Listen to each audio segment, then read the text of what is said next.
Captain's Log, Stardate 2026. Our mission with Brio TV, the podcast, is to boldly go to the deck of the USS Athena and interview Canadians. Coming up next, Star Trek Starfleet Academy's Commander Kelrec.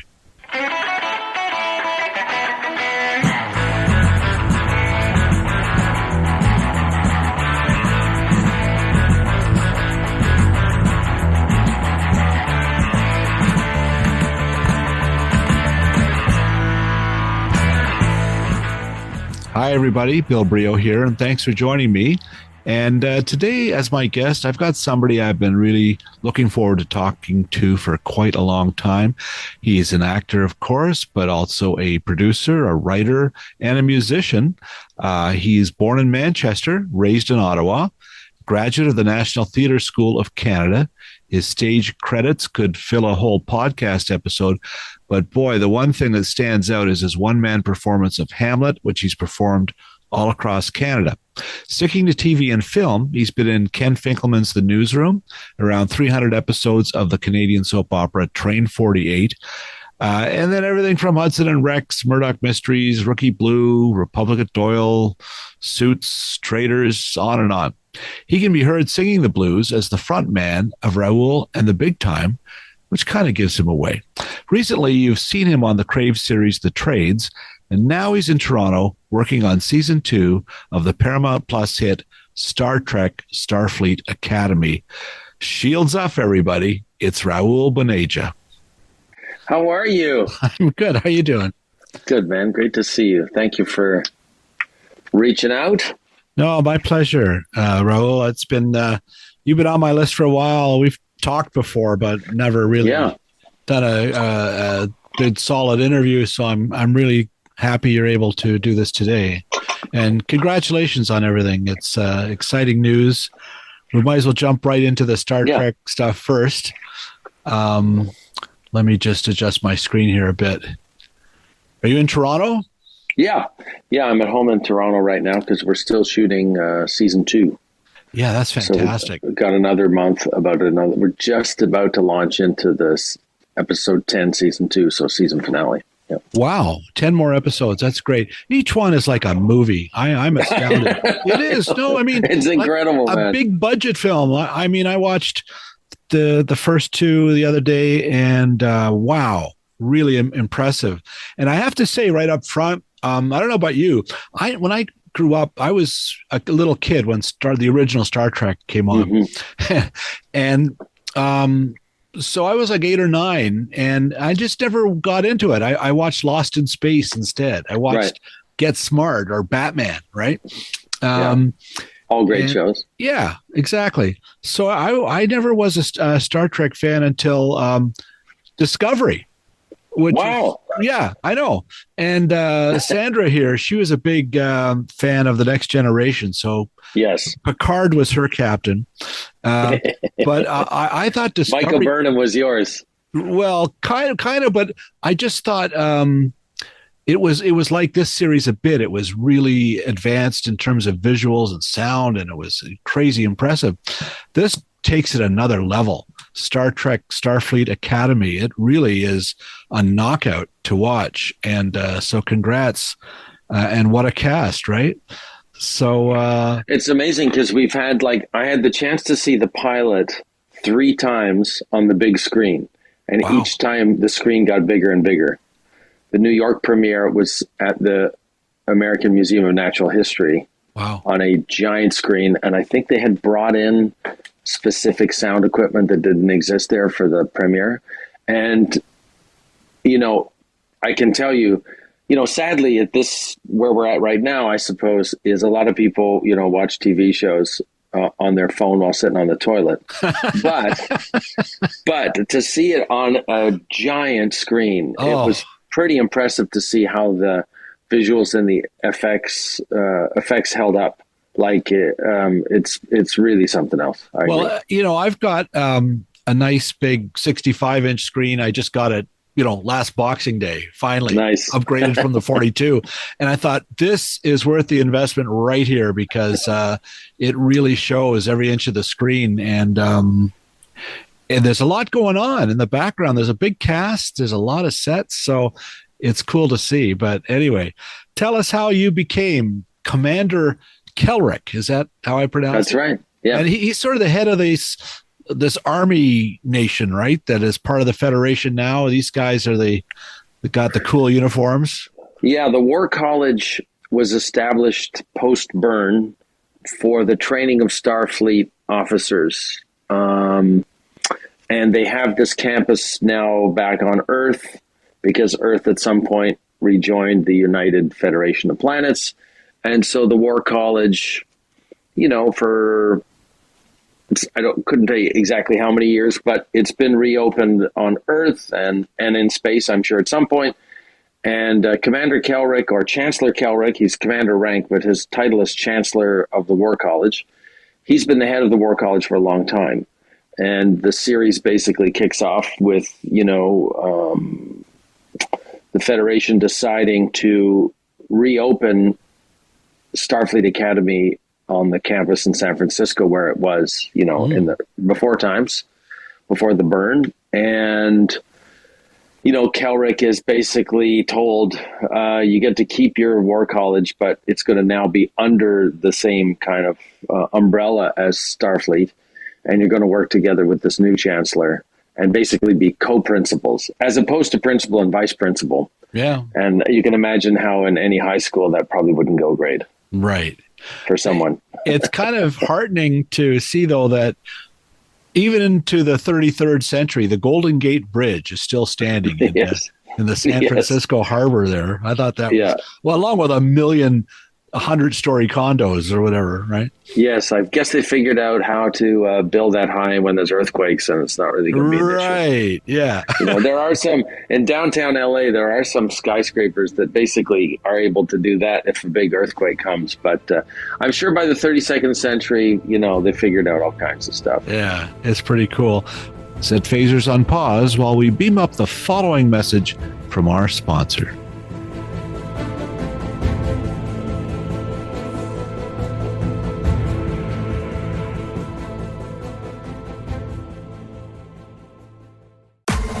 Now streaming. One house, 10 wild Canadians. This is Canada Shore. We've come from all over Canada to the country's #1 party spot.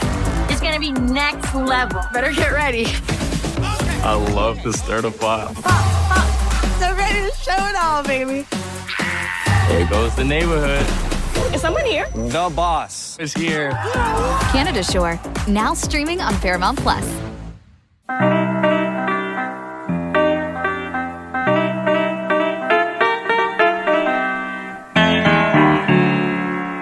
And we're back with Star Trek Starfleet Academy's Commander Kelrec, Raoul Bhaneja. Talk to me about Paul Giamatti.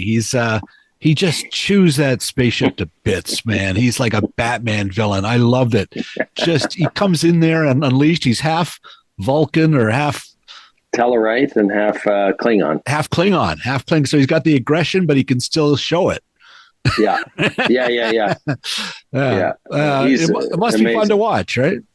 Yeah, I mean, I have a certain amount with him in the show. Again, there's more for anyone who's just watched the first, I guess as of yesterday, we're on episode 4 of 10 of season 1. So, all I can say is there's more coming of him. Yeah. And,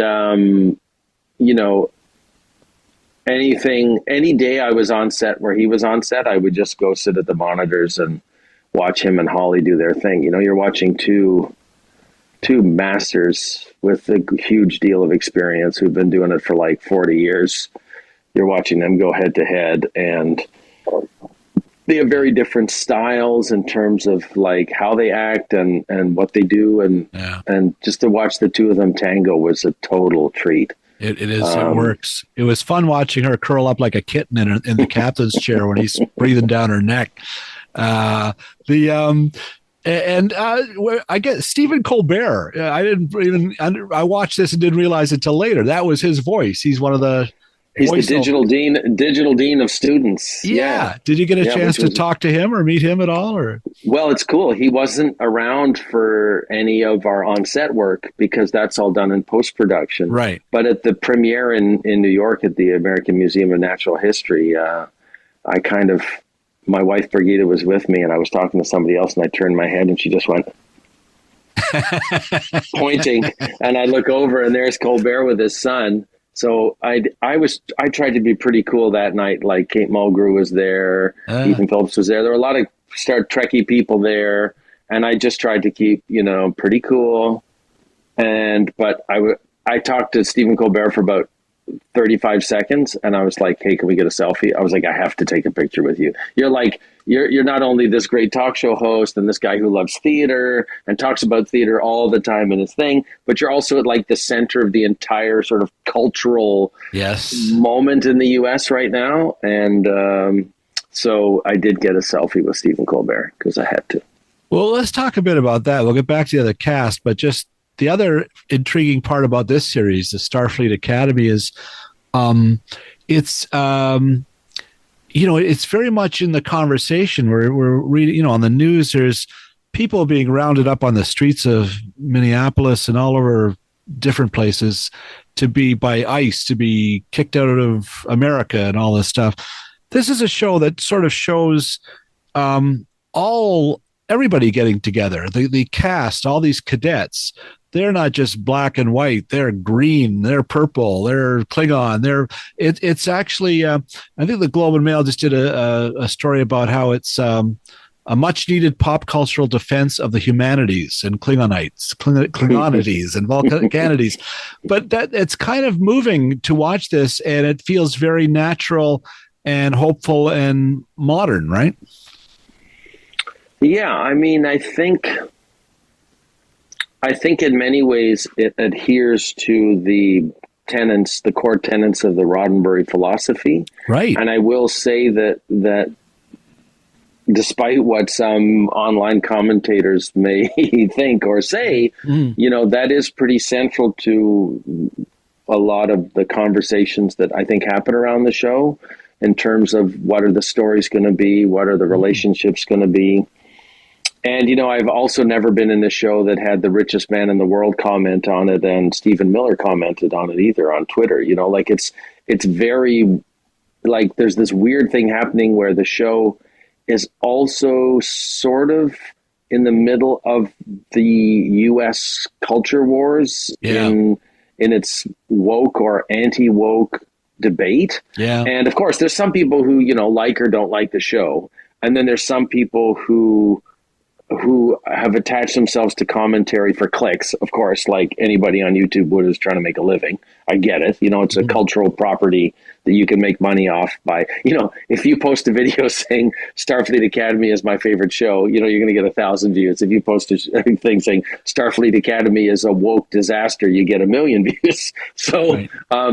I've never been a part of something that's sort of in this whole sort of weird cultural extra thing, on top of it being Star Trek. Like, Star Trek alone makes it this thing that all these people care about and talk about.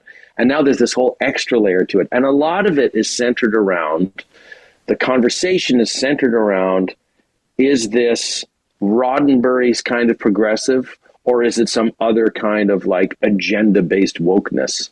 Which is wild. Like, it's completely strange to me, because it's sort of kind of about the show, but a lot of it's about, the political state we're in, and another part of it's about social media. Well, that's why, in a way, my sort of ignorance of the early versions of Star Trek. So I'm not involved in this. Is it to Kurtzman? Is it to Roddenberry? Because I'm not steeped in those traditions. I'm just like, does this entertain me? Would I recommend it?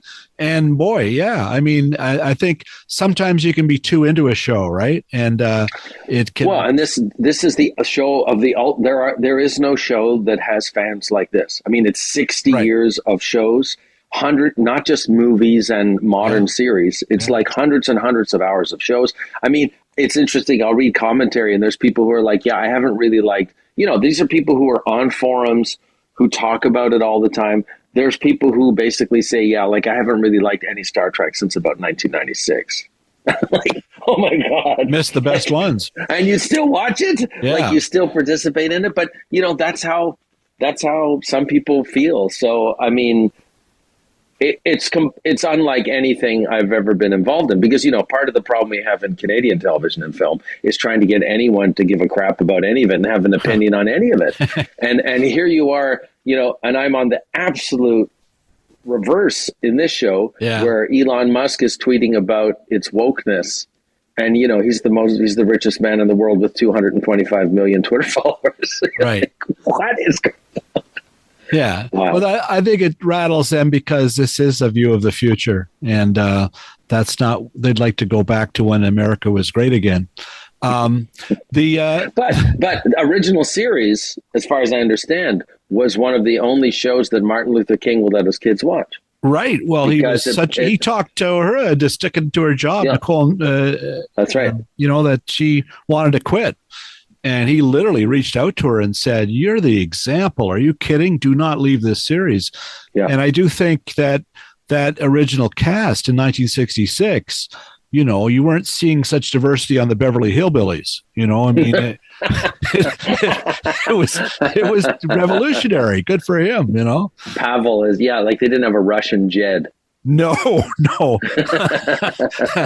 I mean, because that's another thing too. You forget that. I mean, in the height of the Cold War, there's a Russian crew member. Yes. Right? Like, yeah. Like, and that, like, on top of there was a black woman, then there was an Asian guy, and so to me, where the show's at, our show's at, to me it fits. I understand it, and it doesn't bother me because I'm like, look, you can't. What was progressive in 1966, you can't do that in 2026, and it can't be the same because the world's changed. But there's always going to be people. The thing I've learned about Star Trek is there's no way that any single property or show can satisfy a fan base that's been around for 60 years. It's just not possible. No, you cannot please everybody. If you can just please 20% of them, you have a monster hit. Yes. Right? So what the hell? Now, talk about this. You're not the only Canadian on the cast. I know you're true. You were born in Manchester, I believe, were you? Or no? Yeah, that's right. Yeah. Manchester, England, yeah. But you are... you have several roots. My mom was born in Scotland, so I'm half Scotch and half water. But there's other kid, this guy, Sandro. Incredible. Yeah. Doesn't he just jumps right out? He's terrific. Where on earth did they find him? He was the last person to be cast in the show in a significant leading role. I couldn't tell you, like the short list probably had 100 actors on it, right? Like the short list where they probably deeply considered. That would have been a worldwide search. Sandro's a kid who grew up, I think, in North Toronto. And, as a kid, had his troubles and, found his calling in the discipline of physical training and going to the gym as a young man. I mean, he has amazing genetics, but he really dedicated his teenage years to fitness and becoming a fitness trainer. Wow. And of course wanted to be an actor. And the guy, I actually work with a trainer who used to work with him when he was a teenager, a coworker. And he said, Sandro walked into the gym and my buddy just said, this trainer I work with said, oh yeah, we knew he was going to be like an actor or a model, like the moment he walked in. He's an incredibly handsome guy, but he went to England and studied acting there, and started doing some plays, and then Starfleet Academy is his first on-camera credit. Wow, isn't that incredible? That's crazy. The wild thing is, he was set up in London, and even when he first arrived, he had that thing of being a Canadian who's lived in London for a number of years. He had a bit of an English accent, and he had to be on the show playing, not an English person. Yeah. So he was back in Toronto, which he hadn't really spent a lot of time in for the last few years.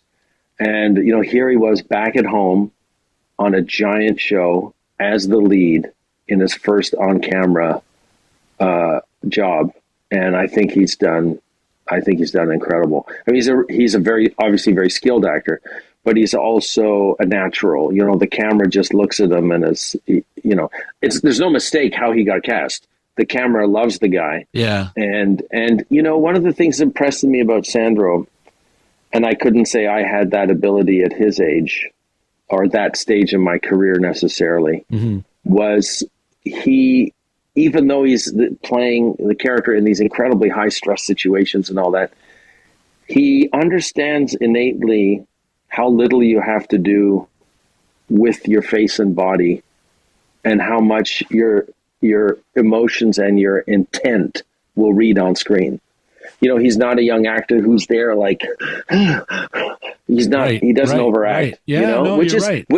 which is hard. Like, people don't understand. I don't think people understand how hard it is to be the first time on screen in a giant role in kind of like a space melodrama and not overact. Like, it's really, really hard. Like, I've read about Anthony Hopkins. He'll literally find out what lens they're using, and then he knows how many millimeters to lift his eyelids. You know, like it's almost that exacting a science. And we're talking about Sandro Rosta, right? And he plays the brooding space brat Caleb, and he's the sort of the center of the story for sure, as this orphan. And he's doing this opposite Holly Hunter, and he's having a big fight with Paul Giamatti. Like, what the hell, right? Crazy. And the amazing thing about that, Giamatti talked about this on Colbert when he was being interviewed, but Giamatti had a stunt double. But I saw Sandro the day after they did the fight, and I said, "Hey, how was the fight?" He's like, "Oh, it was pretty good. I'm pretty sore today." And again, this kid is 6'3", built like a Greek god, and is in very good shape, and has spent, like I said, his adult life learning about his body and working on it.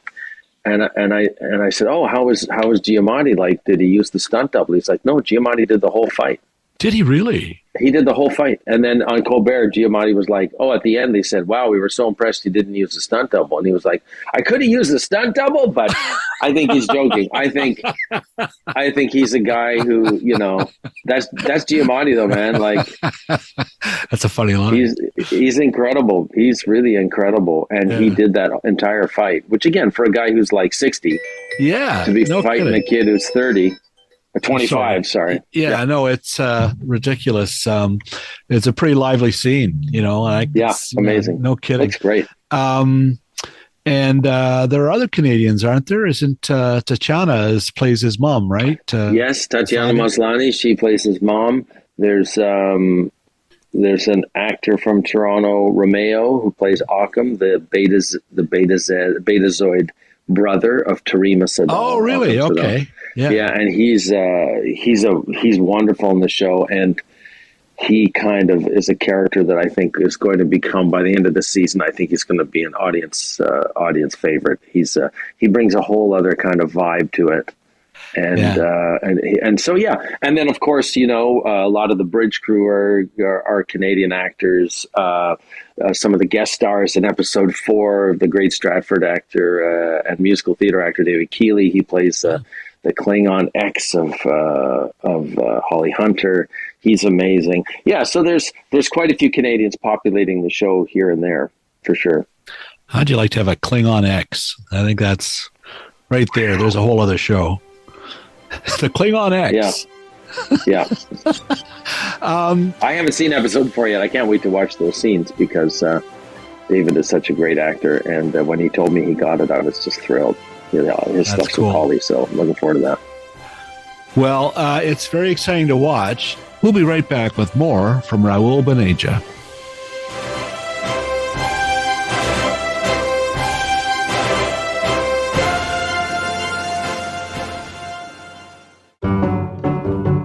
It's time once again to check in with Emily Gagne. Emily, I hear there's something coming up on Hollywood Suite. Tell me the name of this new show. It's called The Listeners, Bill. Oh, see, that's why I heard about it. Oh, yeah, you should hear about it because it is a sensational show, 6-part series from the UK. This is the first time it's going to be seen in Canada, and it is about a group of people that hear this mysterious sound that other people can't hear. And why is that? They have to find out. Okay, well, we'll look for that. Also, what kind of movies you got coming up? I know Hollywood Suite always got great films. Well, it's Black History Month, so we like to celebrate iconic contributions to film by Black folks. So we've got, some Spike Lee classics like School Days and The Inside Man, but also some modern favorites like The Woman King. So there it is, folks. Everything coming up on Hollywood Suite in February. Thanks a lot, Emily. Thanks, Bill.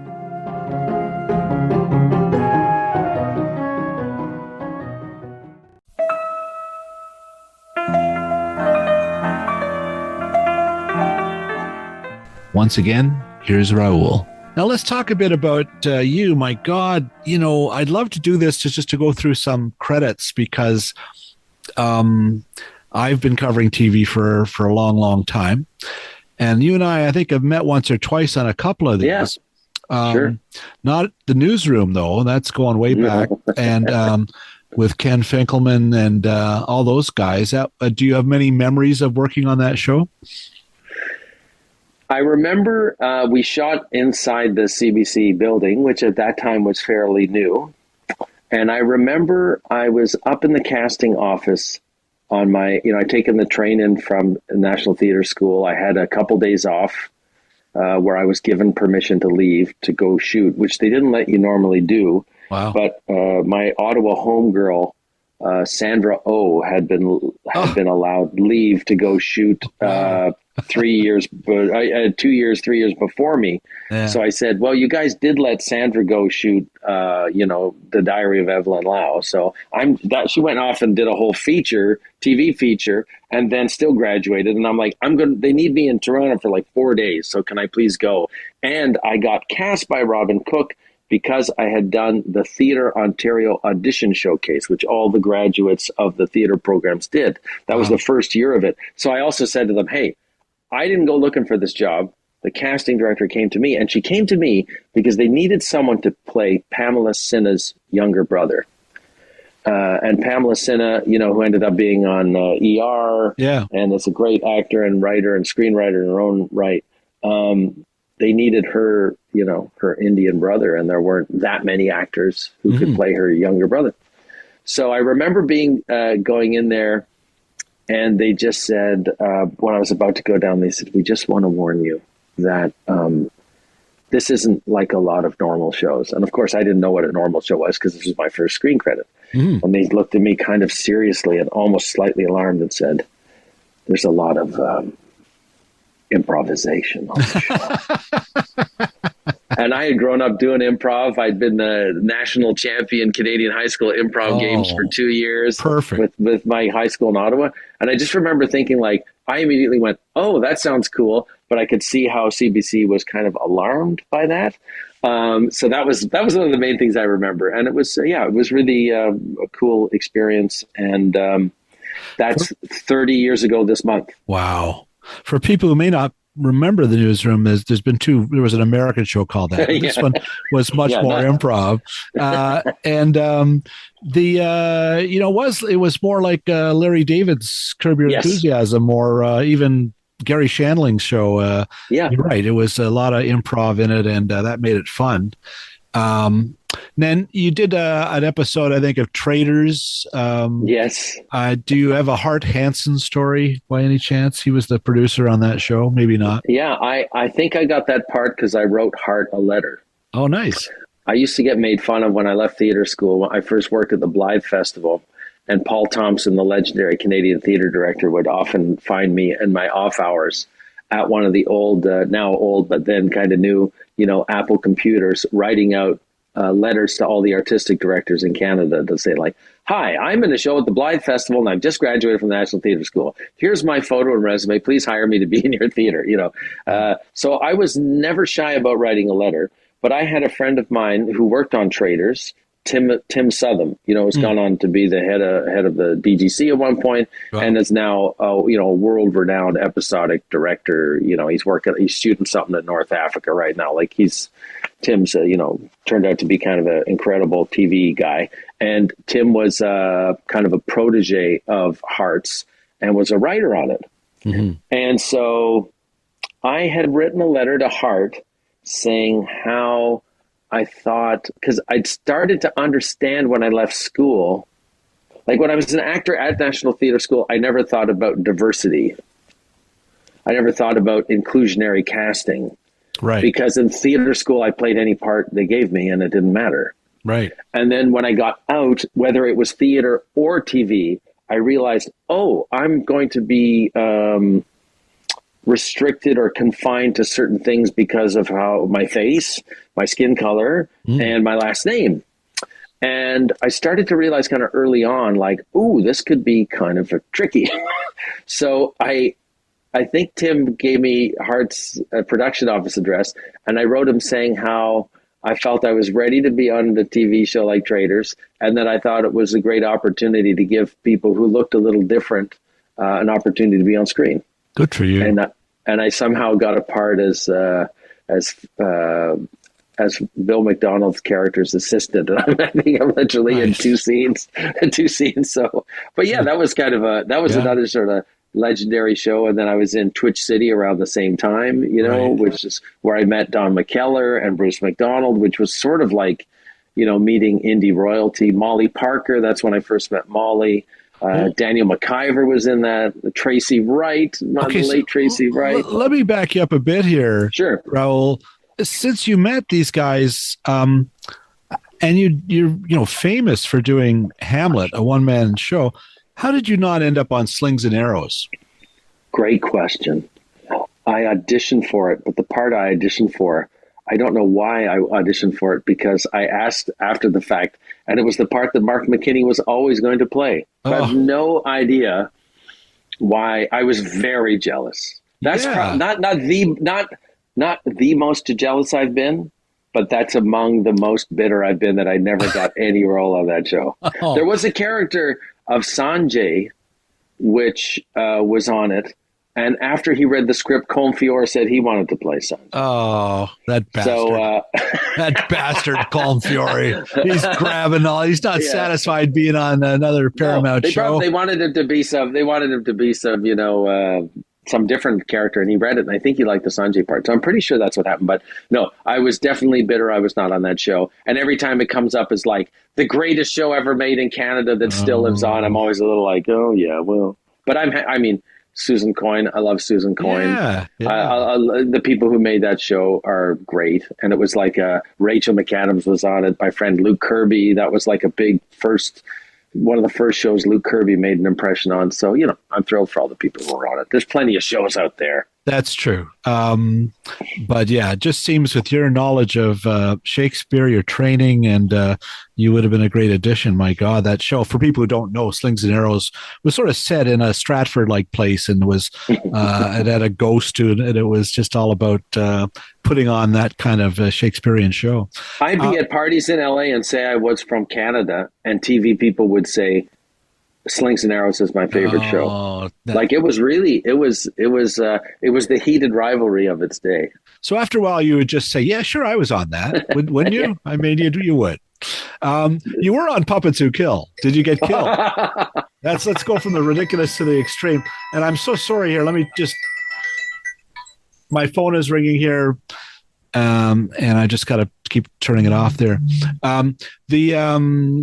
The reason I asked that, I went to high school with Dan Redigan, and I had met Dan before because we had a arc on Train 48 together. Yes, yeah. So you did like 300 episodes of this show, didn't you? Something? Yeah, I was probably in 260 of those half hours, and I got to direct one too, which was cool. It's the only episode of television I ever directed, but I think I'd been doing it for so long, I was like, I'll come back, but I have to direct one episode.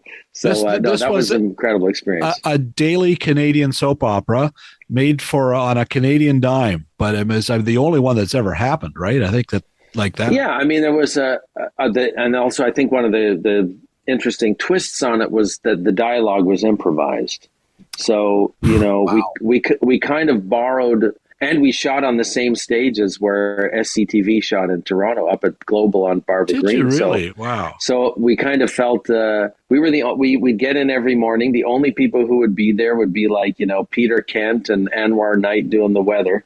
We'd show up with the morning news crew at like 6 a.m.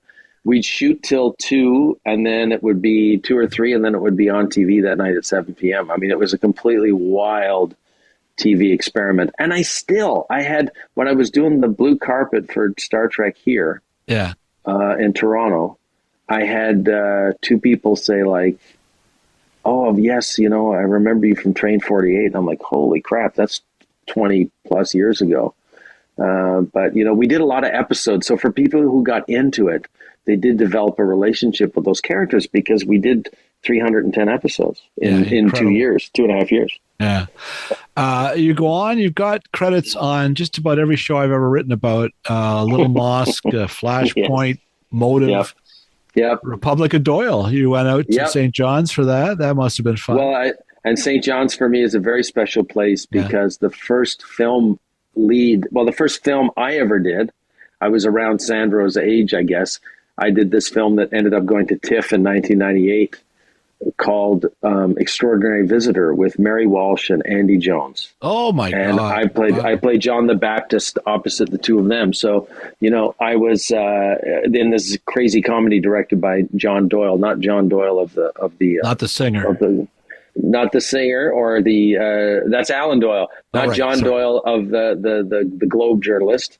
Oh, right. John Doyle. John Doyle, the filmmaker. John Doyle will not forgive me for confusing him with the singer. John and I are good buddies. He'll go, exactly. What's wrong with you? Look, it's a republic of Doyles. They're everywhere. There are Doyles too many Doyles. Too many damn Doyles. But so I Newfoundland is a place, and then I did another movie after that called Violet, directed by Rosemary House, which also starred Mary Walsh. So I had these 2 film experiences in Newfoundland in the beginning of my career. And there's nothing like being, in your early 20s, showing up to St. John's and saying you're in a movie with Mary and Andy. Because once you tell, then you're like, you're in. You're just like, I was immediately welcomed into the arts community there. Yeah, it was royalty, man. So I still go back now, and I have friends from back then from making that movie. So I'll go anytime. Anytime anything is shooting, there Same here. It's an awesome place, St. John's. Everybody should go. Just quickly, Crawford. There's a underappreciated little gem, right? Good cast, a lot of funny people on that. Plattenberg, who had been so formative in the Trailer Park Boys. Yeah. So I've ended up working with the whole Trailer Park Boys team in a weird way, but on 2 totally separate shows at 2 separate times. Yeah, Crawford was a really fun show to do. I was just talking to my friend Stephen McCarthy yesterday, and I was wearing my Crawford hoodie, which I still have. And he was like, oh, Crawford hoodie. We were on that show together. I still got my hoodie. That's usually how you can tell what shows I've been on, that I'm always wearing some show. My kids don't recognize me unless I'm wearing something from a TV show, like True gift, t-shirts and stuff. Pure was a good show too, out in Halifax. I was on the set of that. Maybe we talked there. I think maybe we talked. Was you the Best Laid Plans was in Ottawa? I think. Oh my God, Best Laid Plans is one of the shows I'm saddest about that didn't get a second season. Yeah. I loved making that show with Jonas Chernick and Ken Welsh. Yes. Oh, and I had such a fun character, Bradley Stanton. For anybody who's read the book, he's the Prime Minister's chief of staff, and it was an incredible part to play. Yeah. And so much fun. And that's my hometown. So to shoot in my hometown, a political comedy with McKinney, Mark McKinney, I was opposite him. That was before he did Superstore. Right. Yeah. I loved making that show at home, and to be in Ottawa in the summertime making that show. I was there. We were in a historical house, like a really cool old house, and great. The director and was it Phyllis Platt who was the Phyllis, people producer, behind it, right? Yeah, and Peter Moss, and Jim Halliday. Peter Moss and Jim Halliday sort of shared the directing of that, but. Yeah. And, anytime to be with Ken, God rest his soul, total legend, And again, for someone who grew up in the theater, Ken played Hamlet at Stratford in 1968, Incredible. So to be around that guy back then was, I treasure that experience a lot. Wow. To have seen his Hamlet, huh? I bet you that. Oh, I wish. Yeah. Would have been interesting. More needs he the divine than the physician. That's he, whatever. That's the only line I know from that play. And then, Hey Lady, Jane Eastwood. There's a show, that little tiny show that should have played for a lot longer, right? A lot of these Canadian things Yeah, well, it did go to Sundance and was showcased there, and and I hope maybe I can scoop it. I don't know, but I'm in. I have an episode with her in season 3 of Law and Order. Oh, great! Coming up, and I got to work with Jane again, and we'd also worked together on Train 48 and Hey Lady, and I love Jane. I think she's an absolute national treasure of the highest order. Sure. And anytime I can work with her is great. And Sarah Polley had called me up and said, "Hey, I got this little part on it. Would you mind doing it?" And you're like, "Oh my God, when Sarah Polley calls, you do it." I pushed Michelle Williams through an airport for a day in a scene from Take This Waltz that got cut. And all I have is the souvenir knife that says "Take This Waltz" on it.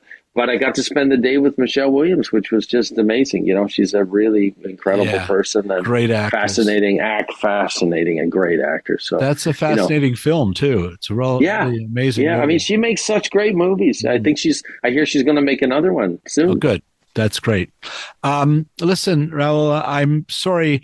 We're getting. I've had. You've been very generous with your time. We should do this again after season 2 of before season 2 of Star Trek Starfleet Academy, which is streaming now on Paramount Plus, on demand anytime. Please see it. It's fantastic. You're wonderful on it, and it's a very well made, exceptional show, and it's crafted right in Toronto. So all good news all the way around. And you haven't even seen episode 3 yet, Bill. I got way more to do in 3. That's and what 5 I hear. and 6. Okay, good. So you have to report back to me on what you think. I'd like to hear what you think. I will. And please, also, if we get to that set, I would love to see it. So before you wrap, I'll stay in touch. We'll work on that. You'll have to sign a few non-disclosure. Oh, you're the media though. You can do whatever you want. Oh, I have to sign more. If I bring my mom or if I bring my kids or my wife, we've got to sign all kind, no pictures and all this stuff. But there was a real tension around it, of course, before the show came out. Now there's more behind the scenes stuff, so it's not such a big deal. But yeah, I basically couldn't tell anyone I had this job for a year and a half. I couldn't put it on social media or anything. And finally, when I went to the New York premiere, I'm standing among all these people, and finally I was like, I am on Star Trek. Yeah. We got some great pictures of you from that shoot, so that'll be great. Listen, I'm sorry to wrap this up, but thank you again so much. And Raoul, hopefully we talk to you very soon.